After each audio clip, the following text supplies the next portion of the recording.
দেখো বন্ধুরা, আজ পড়বো mile the mist upon the হিলের থার্ড প্যাসেজ, স্ট্যাঞ্জা। এখানে কি হবে না, দেখো, I watch this cloud evening fall after a day of rain. একদিনে বৃষ্টির পরে আমি দেখি কি মেঘে ঢাকা বা মেঘযুক্ত সন্ধ্যা নেমে আসে। Blue mist, sweet mist of summer fall the horizons mountain chain. গ্রীষ্মকালের যে নীল মিষ্টি কুয়াশা, মানে একটা মোটা যে চাদর আর কি মেঘে ঢেকে দেয় কি না দিগন্তের পর্বতমালা বা পর্বতমালাকে।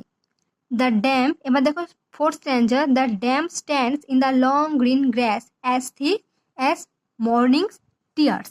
মানেটা কি বলেছে, যে দীর্ঘ সবুজ যে ঘাসের যে স্যাঁতস্যাঁতে ভাব সকালবেলা থাকে না, তো সকালে কি বলেছে চোখের জলের মতোই ঘন।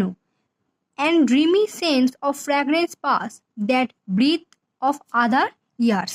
আর কি বলেছে, যে অল্প সময় যে সুগন্ধ বয়ে আনে, কি বয়ে আনে না বিগত বছরগুলোর শ্বাস। বিগত বছরগুলোর শ্বাস কি বয়ে আনে না অল্প সময়ে সুগন্ধ।